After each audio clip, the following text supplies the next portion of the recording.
Assalamualaikum warahmatullahi wabarakatuh.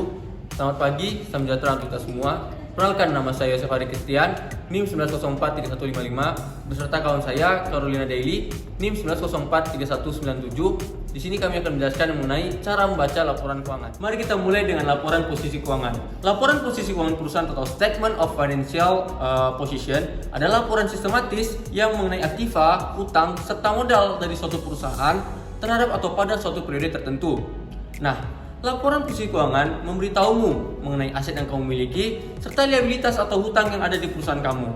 Laporan posisi keuangan dibagi atau tergolong menjadi 3 kategori umum. Yang pertama yaitu aset, yang kedua itu liabilitas atau hutang, dan yang ketiga itu ekuitas atau modal.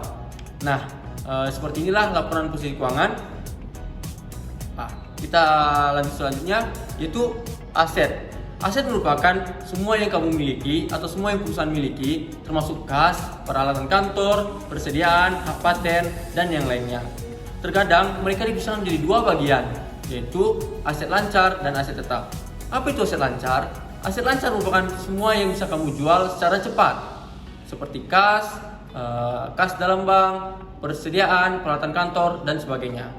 Dan satu lagi aset tetap. Aset tetap seperti plant, property, dan equipment seperti tanah, bangunan, gedung, dan sebagainya. Oke, kita masuk ke liabilitas. Liabilitas adalah utang yang kau miliki terhadap orang lain.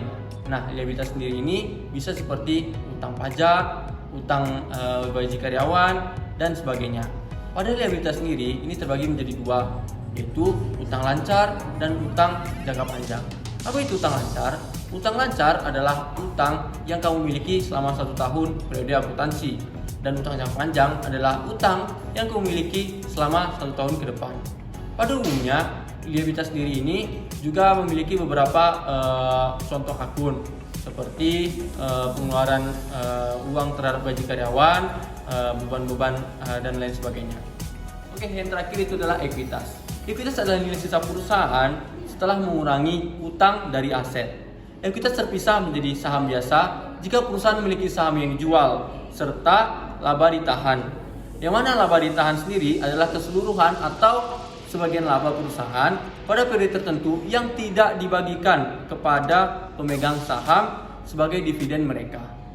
Nah, dalam laporan posisi keuangan sendiri, aset sama dengan liabilitas atau hutang ditambah ekuitas atau modal. Seperti gambar yang di kanan, bahwasannya memiliki aset, liabilitas, dan ekuitas. Yang mana nilai aset sendiri sama dengan nilai liabilitas ditambah dengan ekuitas. Oke, selanjutnya kita membahas mengenai laporan laba rugi. Apa itu laporan laba rugi? Laporan laba rugi memberitahumu banyaknya uang yang telah kamu gunakan atau habiskan atau keluarkan untuk perusahaan, serta penghasilan atau uang yang telah kamu dapat dari perusahaan. Nah, dalam laporan laba rugi terdapat laba bersih. Dari mana laba bersih berasal? Laba bersih yang diperoleh di dalam tahun berjalan atau tahun buku berjalan setelah dikurangi utang pajak atau net profit atau sering disebut dengan bottom line. Nah, seperti inilah contoh dari gambaran laporan laba rugi, yang mana laporan laba rugi memiliki pendapatan, beban, HPP, dan juga laporan atau laba operasional serta laba bersih yang pada akhirnya.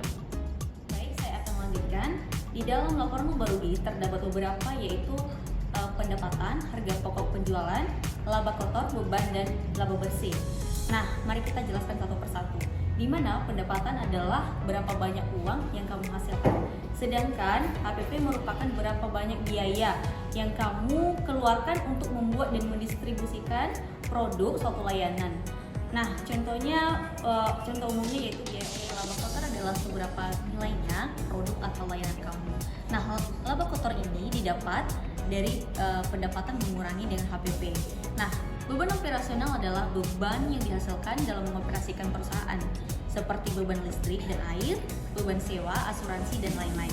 Nah, setelah menjumlahkan seluruh beban, maka akan dikurangi dengan laba kotor. Lalu kita mendapatkan laba bersih operasional. Laba bersih didapatkan setelah pengurangan atau penambahan pendapatan dan beban lainnya. Demikianlah video yang kami buat tentang pemahaman dan pembacaan laporan keuangan. Kalau ada kata-kata yang salah, kami mohon maaf. Atas perhatiannya kami ucapkan terima kasih.